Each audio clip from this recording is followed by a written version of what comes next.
Hello student, welcome back my YouTube channel. तो आज की वीडियो में हम आपको बी कोशिका व टी कोशिका में अंतर बताएंगे। काफ़ी ज़्यादा इंपॉर्टेंट है, कई बार परीक्षाओं में पूछ जाता है। तो चलिए वीडियो को शुरू करते हैं और आपको डिटेल से समझाते हैं। देखिए, बी कोशिका व टी कोशिका में अंतर यानी कि difference between B cells and T cells. तो इस तरह से यहाँ पर हमने बी कोशिका लिख ली है और यहाँ पर टी कोशिका लिख ली है। तो चलिए इसके अंतर को फटाफट से हम समझ लेते हैं। देखिए, बी कोशिका में सबसे पहला यहाँ पर अंतर लिखा गया है कि इनका परिपक्वन यानी कि मैचुरेशन अस्थिमज्जा में होता है। यानी कि जो बी कोशिका होती है वो कहाँ पर बनती है या इसका परिपक्वन कहाँ पर होता है, अस्थिमज्जा में होता है। इसे इंग्लिश में बोन मैरो कहते हैं।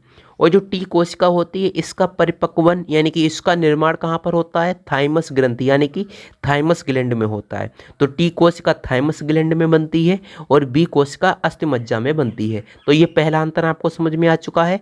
दूसरा अंतर यहाँ पर बी कोशिका में लिखा गया है कि ये तरल प्रतिरक्षा में भाग लेती है यानी कि ह्यूमोरल इम्यूनिटी में पार्टिसिपेट करती है। लेकिन जो टी कोशिका होती है वो शरीर की कोशिकीय प्रतिरक्षा यानी कि सेलुलर इम्यूनिटी में भाग लेती है यानी कि पार्टिसिपेट करती है। तो यहाँ पर बी कोशिका और टी कोशिका में दो अंतर आपको समझ में आ चुके होंगे।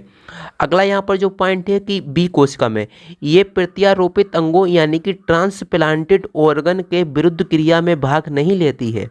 ओके, प्रत्यारोपित अंग क्या होते हैं? यदि किसी का हार्ट खराब हो जाता है या कोई भी अंग खराब हो जाता है तो किसी दूसरे व्यक्ति से उस हार्ट को या कोई भी अंग है उसको ट्रांसफर किया जाता है उस दूसरे व्यक्ति में, तो उसे हम प्रत्यारोपित अंग बोलते हैं यानी कि ट्रांसप्लांटेड ऑर्गन बोलते हैं। तो जो बी कोशिका होती है ये प्रत्यारोपित अंग यानी कि ट्रांसप्लांटेड ऑर्गन के विरुद्ध क्रिया में भाग नहीं लेती है। लेकिन जो टी कोशिका होती है ये प्रत्यारोपित अंगों के विरुद्ध क्रिया में भाग लेती है। ठीक है, तो ये टी कोशिका बी कोशिका में ये अंतर है।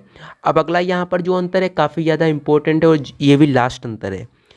बी कोशिका में जो अंतर है अगला है कि इसकी प्लाज्मा कोशिकाएं जो होती हैं वो संक्रमण स्थल यानी कि इन्फेक्शन प्लेस पर नहीं जाती हैं, अपने स्थान पर ही रहकर एंटीबॉडी बनाती हैं। यानी कि जो बी कोशिका होती है वो क्या करती है, इसकी जो प्लाज्मा कोशिकाएं होती हैं वो संक्रमण स्थल पर नहीं जाती हैं, अपने स्थान पर ही रहकर एंटीबॉडी का निर्माण करती हैं।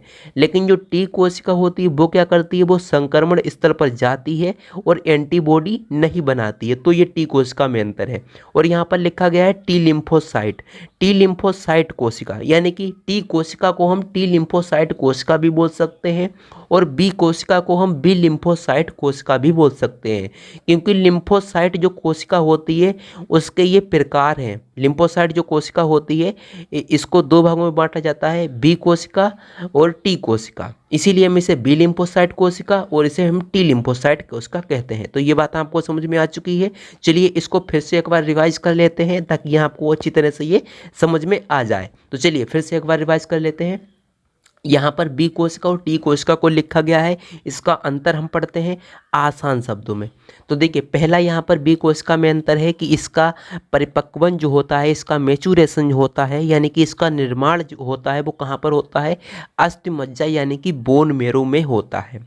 ओके, और जो टी कोशिका होती है इसका परिपक्वन यानी कि मैचुरेशन या आप बोल सकते हैं इसका निर्माण कहाँ पर होता है, थाइमस ग्रंथि यानी कि थाइमस ग्लैंड में होता है। तो ये बात आपको समझ में आ चुकी है कि बी कोशिका का जो निर्माण होता है वो अस्थिमज्जा में होता है और टी कोशिका का जो निर्माण होता है थाइमस ग्लैंड यानी कि थाइमस ग्रंथि में होता है।